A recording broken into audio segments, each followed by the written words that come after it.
A Justiça Federal do Paraná autorizou um pedido do Ministério Público Federal para destruir provas de casos de corrupção relacionados à Operação Lava Jato. Os HDs externos armazenavam planilhas de pagamentos de propinas da empreiteira Odebrecht.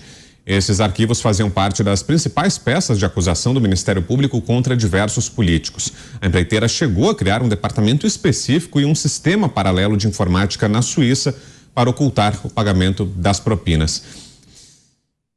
E, Thiago Pavinato, sobre a morte delas, que foram um emblema, né? Foram emblemas da Operação Lava Jato, as planilhas da Odebrecht, agora destruídas. O que você achou, Pavê? Correta a decisão? Correta para quem se beneficia dela. E é importante lembrar, a pedido do MPF, Ministério Público Federal. Quem é o chefe do Ministério Público Federal? O chefe do Ministério Público Federal é o Procurador-Geral da República, que se chama Augusto Aras. Augusto Aras pediu para que esse acervo fosse destruído, inutilizado, aniquilado, incinerado. Bom, nem todos os processos da Lava Jato foram atingidos pela prescrição. Não se pode dizer que essas planilhas, que esses originais, eles eram imprestáveis. Por exemplo, no caso do presidente Lula, as ações que giravam em torno do triplex e do sítio de Atibaia, aquele sítio, aquela gleba rural que não tem dono e o MST nunca invadiu, por incrível que pareça, esses processos caíram, né, foram atingidos pela prescrição. Ou seja, não se pode mais tratar. Passou o tempo da justiça punir alguém por conta desses casos. Mas existem ainda alguns casos menores que só não estão em curso porque a Procuradoria-Geral da República, agora e antes, porque o Ministério Público não levou a denúncia adiante novamente quando da anulação dos processos em sede do Supremo Tribunal Federal. O Augusto Aras, ele tem agido muito estranhamente ultimamente. Ele tem mudado os seus entendimentos. Dentro do mesmo caso, o parecer que era em um sentido, agora que está perto de se escolher um novo PGR, ele que parece querer ser reconduzido, quer continuar sendo o Procurador-Geral da República, quer continuar sendo o presidente do Conselho Nacional do Ministério Público, do Ministério Público Federal, tem mudado de opinião. Mesmo caso, mesmas pessoas, mesmo direito, mas a opinião do Aras mudou. O que é que mudou? Né? De onde vem essa proatividade em, de fato, apagar o passado? Sumir com o corpo do defunto. E todo mundo sabe que, pelo menos era assim no Brasil, porque até isso mudou no caso Elisa Samúdio, não há crime sem corpo de delito. E o corpo de delito acaba de ser incinerado, a Lava Jato acaba de ser incinerada. Podemos agora dizer que o PT vai reescrever a história e nós não temos nada, nossos historiadores não têm material nenhum para confrontar a narrativa que já se enraizou. Diga, Dantas. Olha, temos sim, mas eu queria fazer um preâmbulo aqui.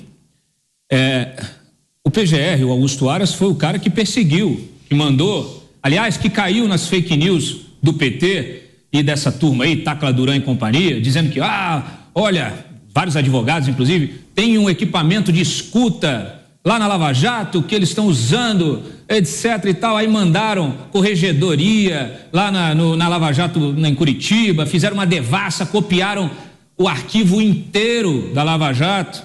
Onde está o arquivo, Aras? O que você fez com o arquivo? Você compartilhou com mais quem? Só que o problema é anterior.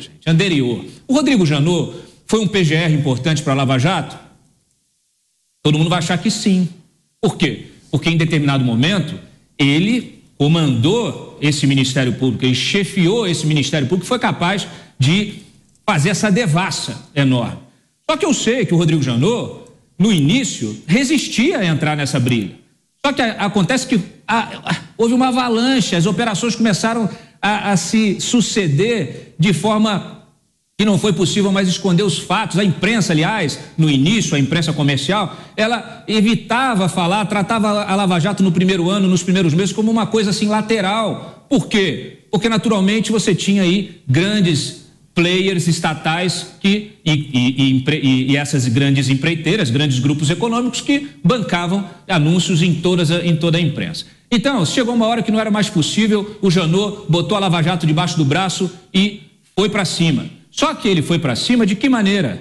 Ele manteve uma espécie de operação controlada, a minha opinião, a minha leitura de algo que eu conheço.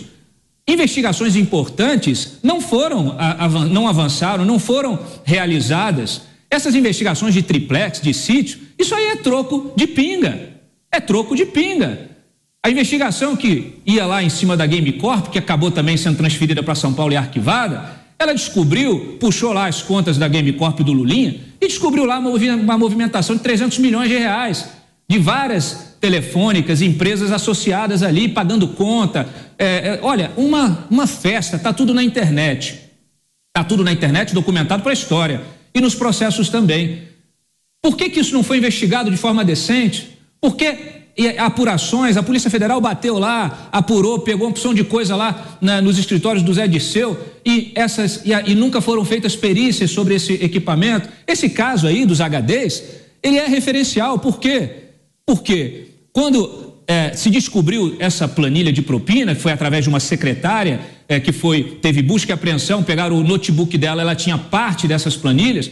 Ela depois fez um acordo, contou que tinha um arquivo a mais, foram atrás do arquivo na Suíça. E sabe o que a equipe do Dr. Janot fez? Pegou os HDs, enfiou numa sacola de supermercado e trouxe. E entrava nos HDs para fazer as consultas, violando a cadeia das provas. Né?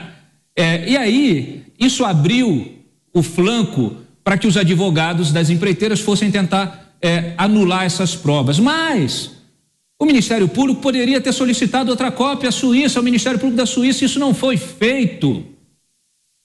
Então é o seguinte, tem que discutir com propriedade. Tem muita coisa que aconteceu, que deixou de acontecer. O fato é que nós estamos diante de uma realidade que parece saída de um filme de ficção científica.